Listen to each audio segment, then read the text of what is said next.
नमस्कार दोस्तों, मेरा नाम है विवेक पांडे। स्वागत है एसएससी अड्डा यूट्यूब चैनल पे। दोस्तों ये क्लास है कंप्यूटर नॉलेज की और यहाँ पे हम लोग करते हैं प्रैक्टिस क्वेश्चन।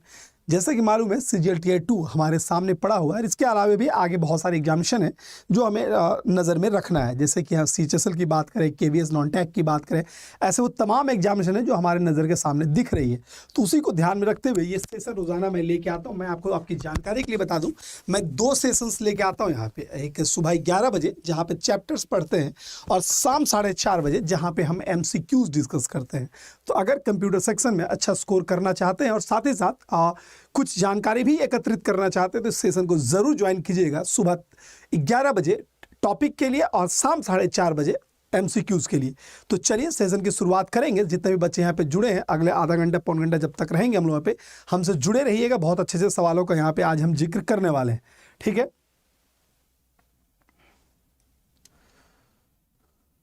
ठीक है, तो अच्छे से सवालों का जिक्र यहाँ पे आज हम करने वाले हैं। तो चलिए बने रहते हैं यहाँ पे और बेहतरीन क्वेश्चन है जो आज के सेशन में हम डिस्कस करने वाले हैं। तो और आप जिस भी ग्रुप में जुड़े या कहीं भी आप कनेक्टेड हो तो वहाँ पे लोगों को इन्विटेशन भेज दीजिए कि सर की क्लासेस यहाँ पे स्टार्ट हो चुकी है। तो चलिए बेहतरीन सेशन की शुरुआत यहाँ पे करेंगे और कुछ अच्छे अच्छे प्रश्नों के साथ आज थोड़ा सा ट्विस्टेड क्वेश्चंस में लेके आया हूँ। यानी कहीं ना कहीं थोड़ा सा माइंड ब्रेन जो है आपका, उस पर थोड़ा आपका ब्रेन आज कुछ एक्सरसाइज करेगा क्योंकि सवाल कुछ ऐसे हैं। तो चलिए सेशन की शुरुआत करेंगे और अच्छा अच्छा क्वेश्चन आपको यहाँ पे देखने को मिलेगा। Let's start the session.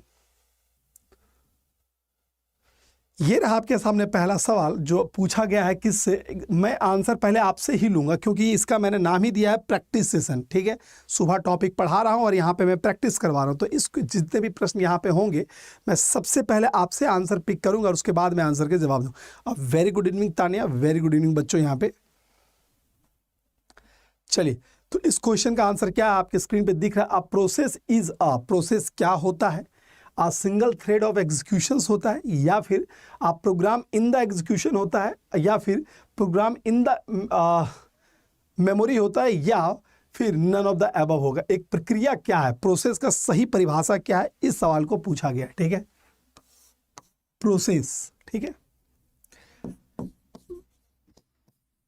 तो इसकी सही परिभाषा हमारी क्या बनती, इन सवालों का आंसर क्या होगा? ठीक है, तो अगर इस क्वेश्चन का आंसर ढूंढने की हम कोशिश करें तो आंसर क्या है हमारा? Program in the execution.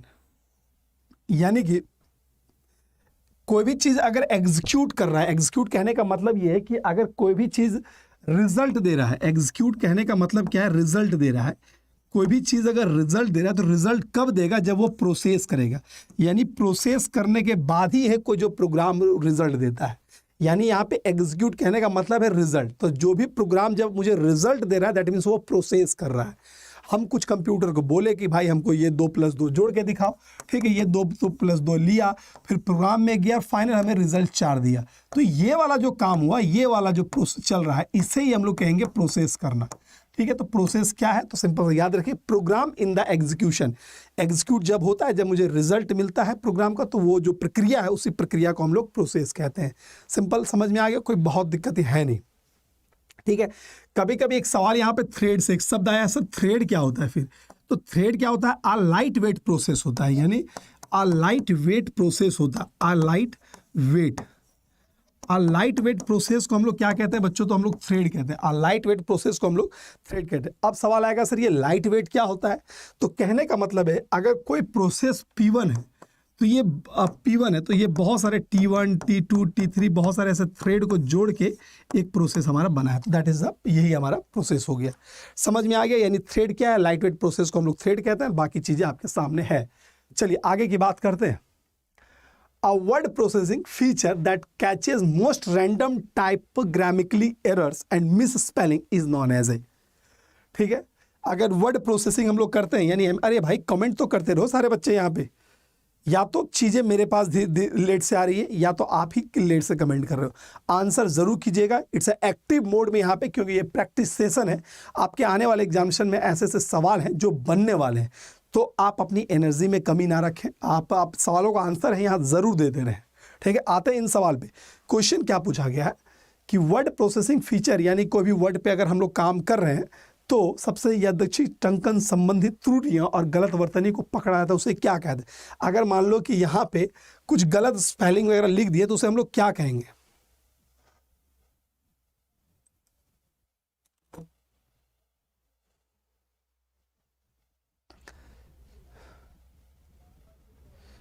चलिए, इस आंसर को क्या कहेंगे बच्चों? अगर यहाँ पे आंसर ढूंढने की कोशिश करें तो उसका राइट आंसर क्या होगा?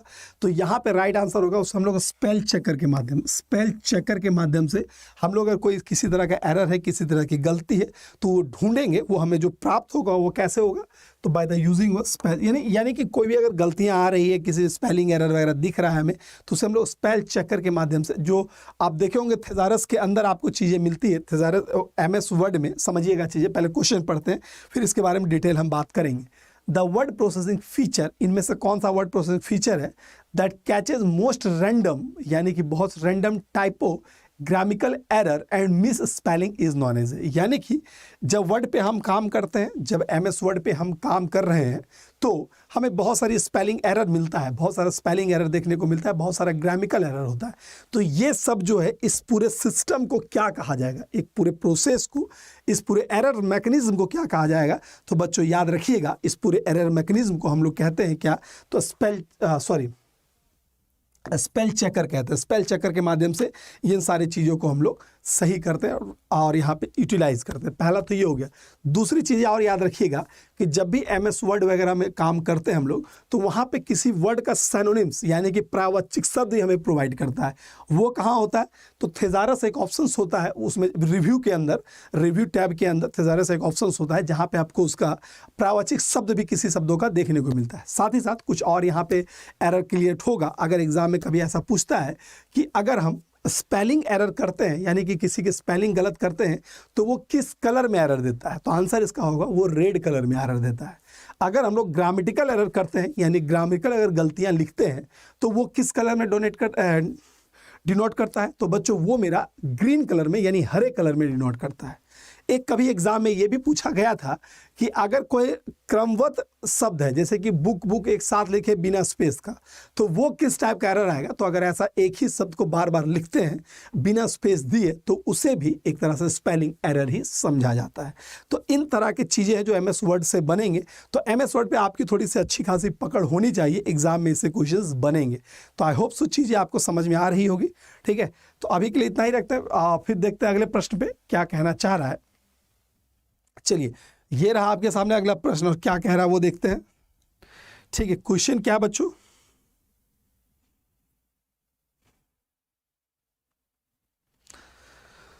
What is the term for a temporary, इनमें से बड़ा अच्छा है कि what is the term for a temporary storage area that components for different in data rate and data flow between devices. एक अस्थायी भंडारण क्षेत्र, ठीक है, टेम्पररी स्टोरेज एरिया है। ठीक है, टेम्पररी यानी कि अस्थायी, जब तक कंप्यूटर चलेगा तभी तक डेटा रहेगा। एक अस्थायी भंडारण क्षेत्र के लिए क्या शब्द है जो उपकरणों के बीच डेटा दर और डेटा प्रवाह में अंतर की भरपाई करता है? ठीक है, यानी कि हम ये कह सकते हैं इनमें से कौन सा ऐसा टर्म है, इनमें से कौन सा ऐसा है जो कहीं ना कहीं किस रेट से डेटा ट्रांसफर हो रहा है। रेट कहने का मतलब है कि हो सकता है कि 4 वर्ड प्रति सेकंड हो, 5 वर्ड प्रति सेकंड है, तो इसे ही रेट कहा जाएगा, किस दर से डेटा ट्रांसफर। तो वो रेट का जो अंतर है वो किसके माध्यम से हम ये कह सकते हैं कि कौन सा ऐसा टर्म है, यानी कौन सा ऐसा टर्म है जो उसको कंपनसेट कर सकता है। यानी कहने का मतलब है कि एक अस्थायी भंडारण क्षेत्र, इनमें से कौन सा जो एक अस्थायी होगा, ये हो सकता है एक अस्थायी है यानी कि टेम्पररी ही होगा। क्या शब्द है, यानी शब्दों के बारे में पूछा गया है, जो उपकरणों के बीच डेटा दर और डेटा प्रवाह में अंतर की भरपाई करता है। ठीक है, यानी कि जिस रेट से जाना है, मान लो कि ये 5 किलोमीटर की प्रति घंटे की रफ्तार से चल रहा है, ठीक है, और शायद उस रेट से फ्लो नहीं हो रहा, तो इस बीच को कंपनसेट करने वाले टर्म को या टेम्पररी स्टोरेज को क्या कहा जाता है? सवाल बड़ा सा ठीक है, उसे हम लोग बफर मेमोरी कहते हैं। बफर मेमोरी कहने का मतलब है, थोड़ा सा समझिएगा इसके बारे में, जैसे कैचेस मेमोरी हो गया ना, उसी की तरह है। होता क्या है कि अगर ए से बी में डेटा ट्रांसफ़र हो रहा है, ए से बी में डेटा ट्रांसफ़र हो रहा है, मान लो कि CPU रैम है, ऐसा कुछ है कि data transfer A to B या CPU रैम, या फिर आप ऐसे भी समझ सकते हैं इसको, ये CPU है, ये कैचेस मेमोरी है या रैम है। ठीक है, तो डेटा ट्रांसफर यहाँ हो रहा है, डेटा ट्रांसफर किस स्पीड से यहाँ पे डेटा जाएगा, किस स्पीड से यहाँ पे डेटा जाएगा, ठीक, ये निर्धारण कौन करता है? तो यहाँ पे जो कैचेस मेमोरी वो करता है, और इसे ही हम लोग बफर मेमोरी की तरह इस्तेमाल करते हैं। क्या करते हैं? बफर। बफर दैट मीन्स वो टेम्पररी डेटा को स्टोर कर रहा है, ठीक है। यानी किस स्पीड से जाएगा ये निर्धारण ये करेगा। निर्धारण करने का मतलब ये है कि भाई मेरा सीपीयू खाली है, या हम मान लो कि हम बोल रहे हैं कि लो भाई लो, हम मेरा काम हो गया, सारा डेटा तुम ले जाओ, लेकिन कैच मेमोरी ये डिसाइड करेगा, यानी वो बफर मेमोरी की तरह काम करेगा, वो ये डिसाइड करेगा कि भाई सीपीयू को कितने गति से देना है। अगर उसकी क्षमता 4 रोटी खाने की, एकदम 10 रोटी उसको नहीं ना दे सकते हैं, तो इसको कितना रोटी खाना है ये जो डिसाइडर है ये मेरा कैचेस मेमोरी या बफर मेमोरी ही करता है। तो मैं उम्मीद करता हूं कि ये पूरा टर्म आपको समझ में आ गया होगा, ठीक है, कि इसको कितने स्पीड से खाना है, कितना इसकी क्षमता है खाने की, ये पूरा जो डिसीजन है वो मेरा यही बफर मेमोरी है, कैचेस मेमोरी करता है। क्लियर है? समझ में आ रहा है? सारे बच्चों को नमस्ते, बहुत बहुत। चलिए अगला है, how many colour dots makeup one colour pixel on the screen. ठीक है, स्क्रीन आपको दिख रहा है, मेरा स्क्रीन दिख रहा है, तो स्क्रीन में जितने भी कलर आपको दिखते हैं, हम लोग कहते हैं भाई कलर टीवी है, तो कलर टीवी में जो स्क्रीन पे कलर बनता है वो मुख्यतः कितने कलरों का संग्रह होता है। ठीक है, ये बड़ा सा लॉजिकल है कि आपके स्क्रीन पे अगर कुछ भी दिख रहा है तो वो एक कलर का कॉम्बिनेशन से बनता है, यानी कुछ ऐसे कलर हैं जिसको जोड़ के हम कोई भी कलर बना सकते हैं। बड़ा अच्छा सवाल है ये कि how many colour dots makes up one colour pixel in screen. Screen आपको ये दिख रहा है, इसमें कोई भी अगर कलर है तो कलर को बनाने के लिए किन किन कलरों का इस्तेमाल किया गया है। आंसर बड़ा सटीक है, आंसर आप दीजिए, क्योंकि इसके बारे में बहुत बार चर्चा हो चुकी है और आपको इसके बारे में आंसर भी मालूम होगा।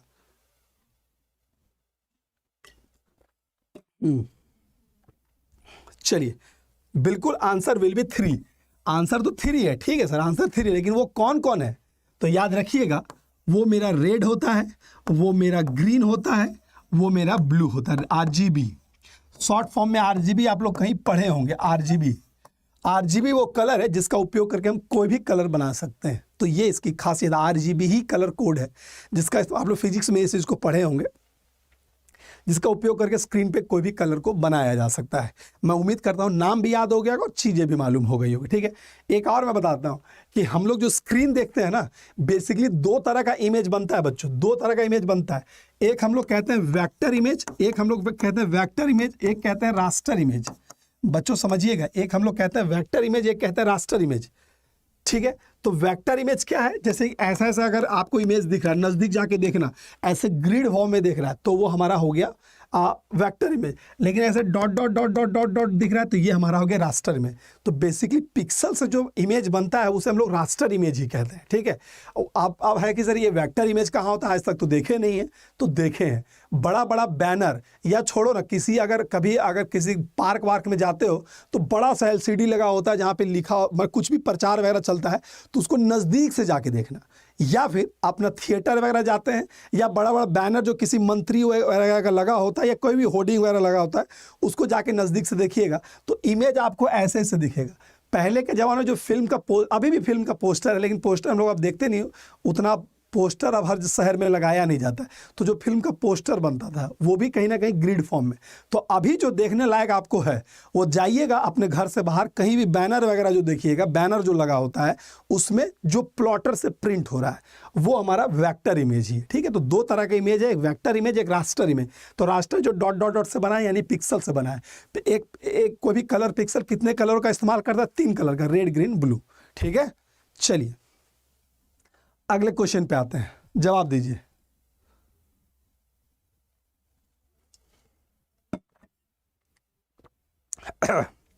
Sorry, which of the following is the smallest visual element on the video monitor. सबसे आसान सवाल है क्योंकि इसके बारे में ऑलरेडी हम लोग जिक्र कर चुके हैं।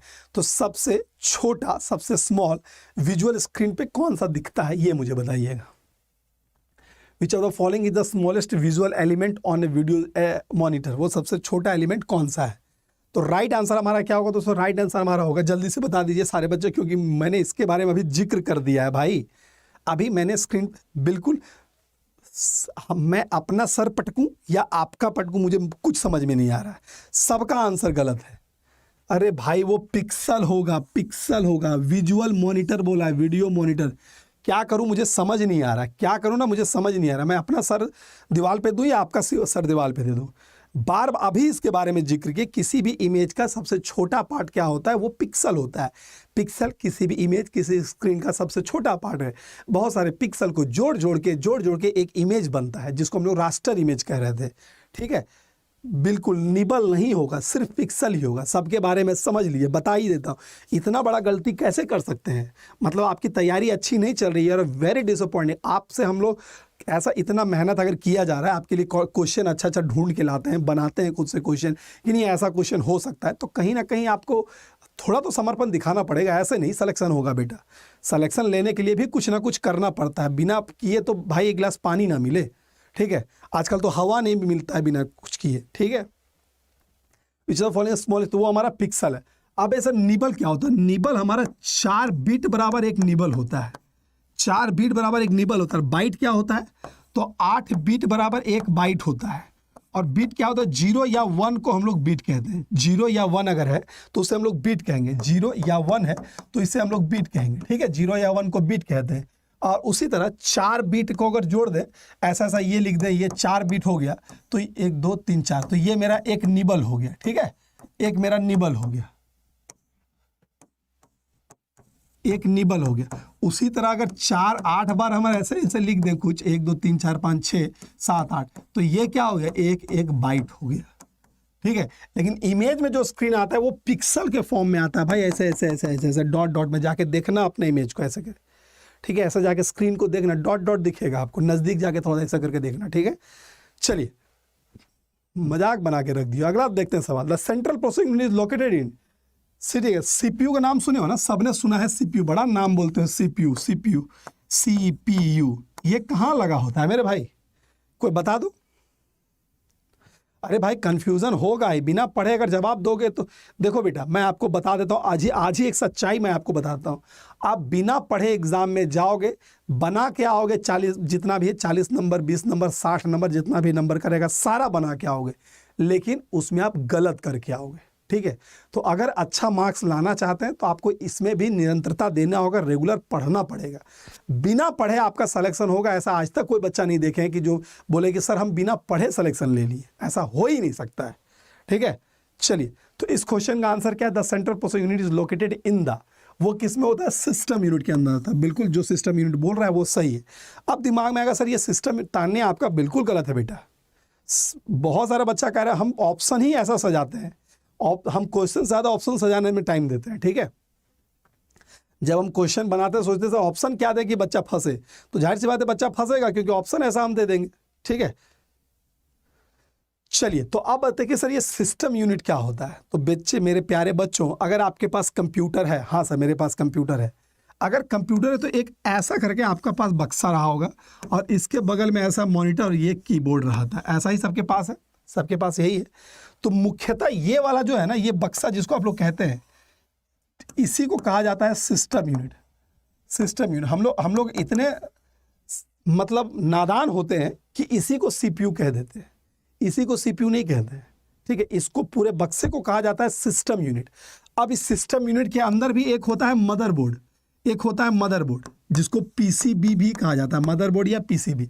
और इस मदरबोर्ड के अंदर इतना सा कहीं होता है जिसमें इंटेल लिखा होता है, जाके खोल के देख लेना, इंटेल लिखा। तो ये इंटेल ही है, यही मेरा सीपीयू है और इसी को हम लोग प्रोसेसर कहते हैं। ठीक है, तो दोनों में फ़र्क है बेटा, दोनों में अलग अलग, सिस्टम यूनिट अलग है, मदरबोर्ड अलग है, प्रोसेसर अलग है। अब कुछ चीज़ें और कहीं साइड में लिख लो, एग्जाम के लिए पूछा जा सकता है कि कंप्यूटर का दिमाग कौन है, तो सीपीयू है जिसको कंप्यूटर का दिमाग कहते हैं। तो भाई कंप्यूटर का दिल किसे कहते हैं, तो कंप्यूटर का दिल है वो मदरबोर्ड को कहते हैं। तो सारी चीज़ें समझ में आ गई। सिस्टम यूनिट ये वाला बक्सा जो है उसे सिस्टम यूनिट कहेंगे, उसके अंदर मदरबोर्ड होगा, मदरबोर्ड के अंदर हमारा सीपीयू होगा। कन्फ्यूज मत होना, क्योंकि बार बार ये कन्फ्यूजन होता है सर कौन किसके अंदर है पता ही नहीं चलता। लो भाई डायग्राम के माध्यम से दिखा दिए कि ये सिस्टम यूनिट के अंदर मदरबोर्ड के अंदर प्रोसेसर, कहानी खत्म।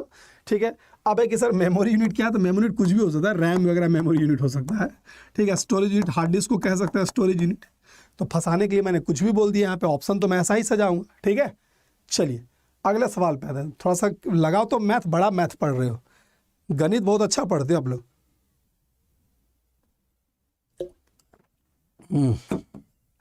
नमस्ते, नमस्ते बिट्टू, नमस्ते बिट्टू मीना, नमस्ते सारे बच्चे को बहुत बहुत नमस्कार। ठीक है, सवाल का आंसर कीजिए। गणित बहुत पढ़े हैं हम लोग, ये क्वेश्चन है गणित का ही है, जवाब दीजिए। How many byte does 5 kilobyte, 5 KB में कितना बाइट होगा? 5 KB में कितना बाइट होगा? बहुत आसान सवाल है। 5 KB, 10 KB, कुछ भी ऐसा हो सकता है। वाह मेरे प्रभु, धन्य हो आप लोग। एक और कौन है, एम्पलीफायर नाम का कोई बच्चा है, 1024। ये वो लड़का है कि बिना पढ़े एग्जाम में जाएगा और सारा बना के आ जाएगा। ठीक है, ऐसा मत करो बेटा। राइट आंसर हमारा क्या होगा? राइट आंसर होगा 1024 बाइट होता है 1 KB में। 1 KB में 1024 बाइट होता है। तो 5 KB में कितना होगा? लो भाई, 5 गुने 1024 कर दो। तो 5 गुने 1024 करेंगे तो कितना आएगा? 5120 आएगा। कहीं है, ये है। अब देखो, कभी कभी ऐसा भी हो सकता है, कभी, ठीक है, ये हो गया सारा 5120 हो गया। अगर कभी ऐसा होता कि कितना बीट होता है, अगर हो सकता है कि बीट भी पूछा जा सकता है, तो इसको 8 से गुना कर देना, 8 से गुना कर देना, जो होगा बीट में आंसर हो जाएगा। ठीक है, तो ये थोड़ा गणितीय गणना है, थोड़ा सा समझो और जवाब दो। वाह मेरे बच्चों, एक बच्चे का कहना है कि सर मुझे कंप्यूटर नहीं आता, पूरा रोने वाला इमोजी भेज दिया है। धन्य हो। नहीं आता तो मेरे पास एक कैप्सूल है, ठीक है, वो कैप्सूल हम आपको देंगे, एग्जाम के एक दिन पहले लीजिएगा और उसको गर्म पानी के साथ, थोड़ा सा एक गिलास दूध के साथ भी ले लीजिएगा। ठीक है, दूध से लीजिएगा ज़्यादा काम करेगा, गर्म पानी से लीजिएगा थोड़ा कम काम करेगा। तो एक गिलास दूध और वो कैप्सूल ले लेना, पूरा कंप्यूटर एक बार में सीख जाओगे। ठीक है, चलो वेरी गुड। अब वही कैप्सूल ही आपको तक भेज देंगे हम। चलिए इस क्वेश्चन का जवाब दीजिए। Which of the following group does contain graphical files extension, इनमें से कौन सा है जो ग्राफिकल फाइल का एक्सटेंशन है? ठीक है, ग्राफिकल फाइल एक्सटेंशन कौन सा है? ग्राफिकल यानी इनमें से कौन सा है जो हिंट भी देता है? इमेज फाइल एक्सटेंशन कौन है? इमेज फाइल एक्सटेंशन कौन है वो बताइए। ठीक है, इनमें से कौन सा है जो एक इमेज फाइल एक्सटेंशन है? वो मेरा JPG TXT MP बताइए। ऑप्शन नंबर लिख दें, ये 1 नंबर, ये 2 नंबर, ये 3 नंबर, ये 4 नंबर, बताया जाए क्या होगा राइट आंसर। ठीक है, बिल्कुल। तो याद रखिएगा राइट आंसर जो हमारा होगा ऑप्शन नंबर 4। Option number 4। समझिए, सबके बारे में बताते हैं थोड़ा सा। ठीक है, सबके बारे में लिख लो कहीं। धन्य, रहने दो, रहने दो, रहने दो। जो बच्चा PDF कर रहा है रहने दो, हाथ जोड़ रहे हैं, रहने दो। ठीक है, देखो बच्चों, आज मैं आपको हिदायत दे देता हूं कि अगर नहीं आया आंसर में तो सर नहीं आता ये कमेंट लिखो, कमेंट में लिखने की हिम्मत रखो कि सर मुझे नहीं आ रहा, लेकिन गलत मत करना। क्यों? क्योंकि अगर आप गलत करते हो तो जो भी आप नंबर उधर से कमा के लाए हो गवा दोगे। तो अगर कमा नहीं सकते हो तो गवाओ मत, यही मैं कहूँगा। जो नहीं कमाए हो कमा लेंगे भाई, थोड़ा मेहनत करेंगे कमा लेंगे, लेकिन अगर नहीं है आपके पास वो धन और चाह रहे हो कि सर जैसे तैसे आंसर करके टिक कर देंगे, तो बेटा ऐसा कभी मत करना। क्यों? क्योंकि आप जिस एग्जाम की तैयारी कर रहे हैं उसमें नेगेटिव मार्किंग होता है।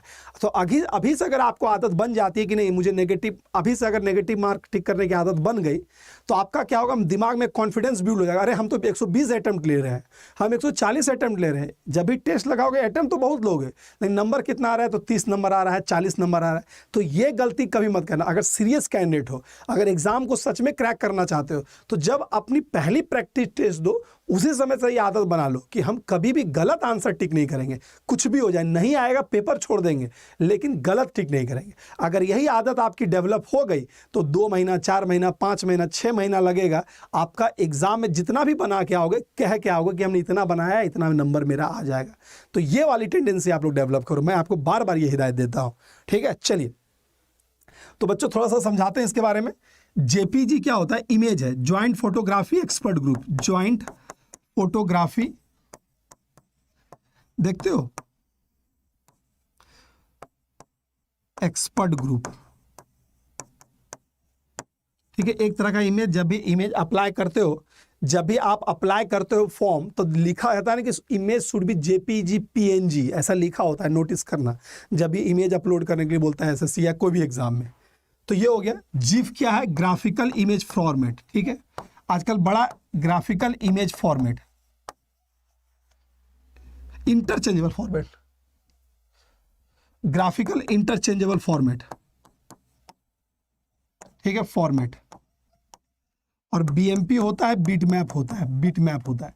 तो ये सब इमेज का फॉर्मेट है, और इसके अलावा बाकी चीज़ें जितनी है, जैसे कि यहाँ पे पीडीएफ, पीडीएफ हमारा क्या है, तो वो पेपर टेक्स्ट फॉर्मेट है, ये तो तीनों टेक्स्ट फॉर्मेट है। तो ये याद रखिएगा। तो this is the advantage, this is the various type है क्या, तो ये सब मेरा इमेज है, इसमें एक आरटीएफ, ये तो पूरा टेक्स्ट का है, इसमें से एक ऑडियो है, MP3 क्या है, ऑडियो टाइप होता है, और इसमें PDF क्या है, ये भी मेरा डॉक्यूमेंट टाइप होता है। तो कहने का मतलब है कि कौन सा प्रॉपर ग्रुप बना रहा है, तो ये मेरा प्रॉपर ग्रुप बना रहा है, ठीक है। चलिए, तो हो गया है समय समाप्त। आगे से मैं कोशिश करूंगा थोड़ा सा टाइम बढ़ाने का, थोड़ा समय कम मिलता है, लेकिन 4:30 बजे जुड़ जरूर जाइएगा आप मेरे साथ, ठीक है। 4:30 बजे जरूर जुड़ जाइएगा। इसी तरह का प्रश्न है जो आने वाले समय में मैं रेगुलर करवाता हूँ। 11 बजे टॉपिक पढ़ने के लिए आ जाइए, और शाम 4:30 बजे प्रैक्टिस करने के लिए जाइए। ये 1 घंटा का समय आप मेरे साथ दो, कंप्यूटर का टेंशन दूर कर दो, थोड़ा सा लंबा समय मेरे साथ बिताओ। हम एक दिन में आपको नहीं कह देंगे कि हम आपको सिलेक्शन दिलवा, लेकिन आप लंबा समय मेरे साथ बिताओगे तो सिलेक्शन दिलवा देंगे, ठीक है। चलिए, तो इसी भरोसे के साथ कि कल से फिर से हम लोग ये दोनों टाइम पे जुड़ेंगे, 11 बजे और शाम 4:30 बजे SSC अड्डा यूट्यूब चैनल पे। यही कह के हम विदा लेते हैं, कल फिर मिलते हैं, ठीक है। तब तक के लिए गुड लक, गुड बाय। और अगर चैनल अभी सब्सक्राइब नहीं किया तो कर दो, क्योंकि आपको रेगुलर क्लास का नोटिफिकेशन मिलता रहेगा। तो अभी के लिए इतना है, फिर मिलते हैं अगले क्लास में, तब तक के लिए जय हिंद।